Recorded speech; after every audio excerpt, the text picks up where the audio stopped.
Hello everyone, and welcome to the Unearthing Engine, the channel that takes a deeper dive into manga, anime, and other media. I'm ChainsawMan, your host.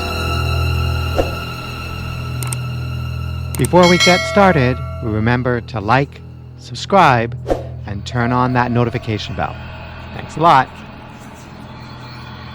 So, in part 1 of this series, I talk about what elements made Chainsaw Man so popular, why it may or may not be shonen, and how it ended up in Shonen Jump of all places. I also introduce you to that mysterious author, Tetsuki Fujimoto. And so, in this, part 2 of our series on Chainsaw Man, I'm taking a deeper look into Denji, one of the main characters of Chainsaw Man. Please note, there are major plot spoilers ahead. I'm not kidding. Major spoilers. You have been warned. So Denji is a teenage boy and the main protagonist of the story, but he's had a really rough life. As a young boy who inherits his father's debts from the Yakuza. At first, in order to clear these debts, he sold his own body parts, including his own testicle. Let that sink in. Talk about desperation. His life really, really sucked. When he meets Pochita, he's given up on life. He's ready to die. But seeing Pochita is injured, Denji, being Denji, offers to save him. Thus, a contract between Pochita and Denji is sealed. And Pochita is Denji's first friend. So Denji realizes that he can use Pochita to kill other devils for the Yakuza in order to clear his father's debt. You have to understand that even though Denji makes some money from the Yakuza, it's not really enough to survive on. Basically, he'll do anything for money, including eating cigarettes for a quick buck. So it was not really surprising that Denji would follow the Yakuza anywhere if there was money attached. Unfortunately, this led Denji to follow some Yakuza that were under the control of another devil, leading to him being betrayed and both him and Pochita being thrown into the garbage after being chopped up. Nasty. During the dream sequence, we see that unlike most shonen protagonists who are basically just trying to do their best, Denji just wants a normal life. It's kind of sad that a 16-year-old boy, our protagonist, is praying that one day he can just live under normal conditions that all of us have. But if he can't, then his friend Pochita should take his body so he can continue on living. As a result, Pochita makes a contract with Denji to be his heart in exchange for seeing his dreams. Pochita is then absorbed into Denji, and Denji's body is restored. Denji now can become the Chainsaw Man by simply pulling a cord located on his chest. Thus, the Chainsaw Man was born. Depressed that Pochita is gone, he soon meets Makima. And right from the start, she has an interest in him. For Denji, who hasn't had any person care about him, to be now recognized as a person, we have no idea how this affected Denji. It's impossible to describe. As the story progresses, it becomes more evident that Denji is really emotionally damaged and desperate to feel love and be loved by someone. He clings to Makima as a coping mechanism, even going so far as to wish her that he was just a mindless dog, so he would not feel hurt from losing things and people he loved. So it's kind of understandable that he decides to follow her and joins the public safety agency and become a devil hunter. For the first time in his life, he's having real human experiences and getting what he wants to eat and having a place to call home. And he starts to form relationships with other members of the public safety, like Aki, and power. Although it starts off bumpy, including kicking Aki in the balls, which was hilarious. No! As a result of having no formal education or socialization, because he never went to school, because he lived in such terrible conditions, he's kind of naive and arrogant at the same time, which is quite an interesting combination for the main protagonist of a story, particularly a shonen story. But his personality can come off as a bit rude and harsh and almost like a childlike way. While Denji doesn't necessarily possess the highest intelligence, he is capable of clever ideas. But mostly, he's really not the sharpest knife in the drawer. He's pretty dumb. The Chainsaw Devil is the most feared devil of all. So when transformed, Denji becomes extremely ruthless, aggressive, bloodthirsty, and sadistic, releasing his most deranged side while facing other demons, to the point of actually enjoying killing them. One of the interesting things about Denji is that he doesn't blindly see devils or fiends as bad, unlike most everyone else in the series.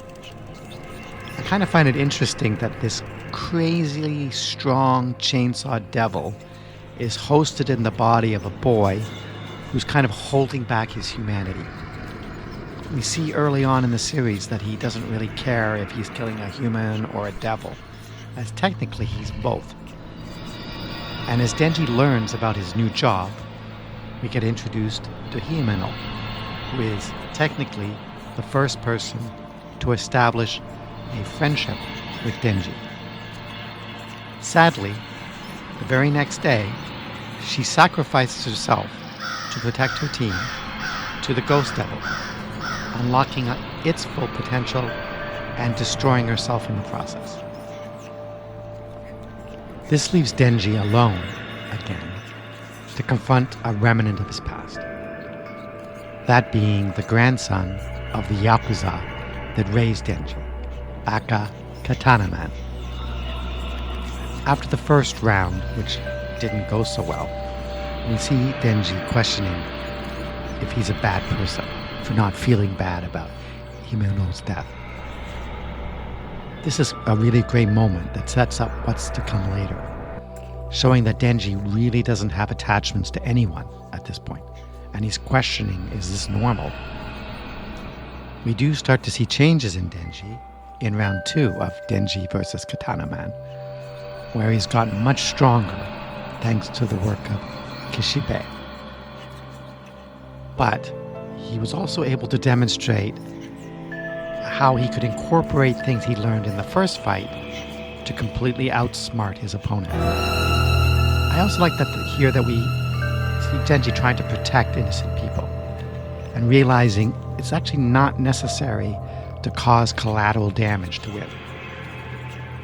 He doesn't want people dying in general, and Denji then proceeds to tie Katana Man up and allow Aki to get his revenge. This also shows that Denji does have sympathy and caring for Aki. Denji builds friendships as the story progresses and then grows as a human being. And this shows that to me that despite being a real weirdo and not coming from anywhere positive, he's still fighting for his dreams and he isn't giving up on what he believes in. Or at least he's not going down without trying to get a taste of what he really wants in life. To me, that's beautiful. Remember to like, subscribe, and turn on that notification bell. Thanks a lot. To me, the character of Denji just does not get respected enough. He's much more than a guy that wants to cop a feel, who's crazy about tits. He's seemingly someone that wants a genuine relationship. For Denji, that relationship would start with Rize, who, by the way, is only trying to get close to him in order to try to kill ChainsawMan. No! So she's legit manipulating Denji, the lonely loser, who falls for this pretty easily. But Denji isn't a simp for this, by the way, because Rize herself was clearly considering it due to the fact she cares for Denji deep down, even if she doesn't want to admit it. And the connection is definitely not one-sided. It doesn't matter to Denji that Rize tried to kill him, because he doesn't think she's that bad, and he's really desperate for a connection.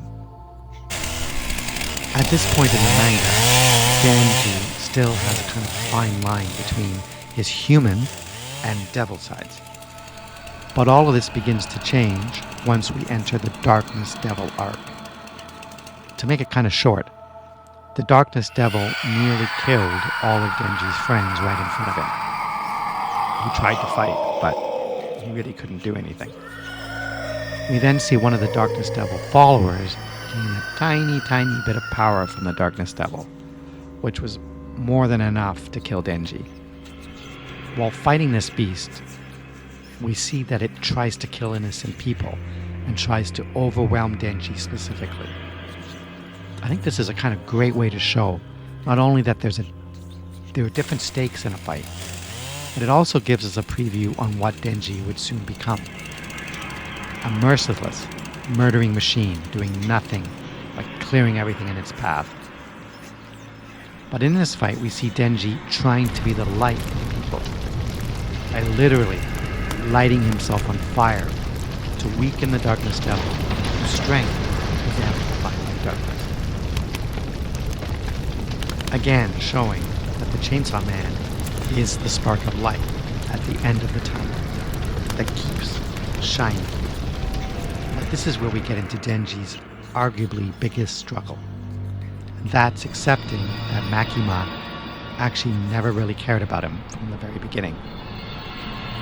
To see Makima not only manipulate him into killing his best friend, but then to make him feel guilty about it, before then making him reliant on her for comfort. What a brain fuck. He then realizes that his morality has been tainted permanently. He wants to no longer think for himself. He wants to be a dog. Then he doesn't have to watch anybody get hurt, and he doesn't have to think for himself. Makima, in this same instance, says, okay, and then kills his other friends right in front of him. She then proceeds to manipulate and use Denji solely for his Chainsaw Man transformation, which is then revealed to be the only reason why she even had an interest in him in the first place. This is proven when, Denji legit dies and Makima is saddened by the fact that the Chainsaw Man is gone. Meaning that the person that essentially gave Denji his dream didn't even want anything to do with him in the first place. Which then allows Denji to catch her off guard. But he manages to take out Makima with a tactic that Aki used to save Denji in an earlier arc. So that's a pretty cool callback. Plus, using power to deal the finishing blow. So Denji kills the person who he thought he loved with the assistance of those who he truly loved all along. That's beautiful. Denji is then forced to take care of the next control devil because, as we know, devils never really die. However, he's not going to do it in a twisted, sick way like Makima tried to do. He's going to keep his morals, and he's going to prove her wrong, while also accomplishing her goal at the same time. Thank you for today's sponsor, Wowkide. Wowkide is a luxury activewear apparel brand, and it empowers women to live, look, and feel their best. I know my girlfriend loves them. They mix Japanese and Western design influences to break the boundaries of design, creating a unique remix of international cultures and the Japanese sense of harmony. They believe in creating sophisticated apparel that can be worn for any occasion. Feel confident wearing it WowKiday apparel when shopping or when going out on the town for dinner or dancing. They are perfect for girls' nights out, school events, or parties. They are made with environmentally safe fabrics, hand-sewn by their in-house team. Can be worn for all types of activities, workout activities, including like yoga, hiking, cycling, dancing, skiing, spinning, and even swimming. Their broad range of modern fabric designs can match and complement any wardrobe for any event, whether you're looking to feel sexy, cute, or just plain comfortable. They have a wide selection of modern, chic, and fashionable looks. They believe in embracing individuality of each design, and they have created variations which allow you to match it with your unique personality, mood, or wardrobe. Find the perfect leggings and sports bras to express your personality at wowkide.com. And remember that by choosing WowKide, you can be assured that your apparel was created only as the order was placed. This creates way less fabric waste than conventional manufacturing. With the holiday season rapidly approaching, don't waste any time looking for that perfect gift for your wife, girlfriend, or mother. You will find it on wowkide.com. With thousands of choices, today is the right time to order. Once again, thanks to WowKide for sponsoring this video. And before wrapping up this video, I want to mention this kind of one panel. It's when Denji's facing Makima, and he genuinely asks himself, why is everybody so interested in the chainsaw part of him, and not in the man in Chainsaw Man? And to me, this has to be one of my favorite panels in the entire manga, if not my favorite, because it represents just how broken Denji is inside and how much he suffered going through this journey. Him trying to find his goal, which is so simple, just to have a normal life. It's damn near impossible for him, and it's all because of the devil inside of him, which he had no other choice but to have, or else he was going to die along with his friend. And despite everything he's going through, he decides to look at the positive end of everything. So, not a bad outcome for a shonen, not shonen manga. I'd love to hear your thoughts in the comments, and I want to thank you all for watching. Please remember to like and subscribe, and please turn on the notification bell so you won't miss any new videos. Next time, we will look a little deeper into another character from Chainsaw Man. Tell me who you want me to look into. Let me know in the comments. Goodbye everybody, and thanks for watching.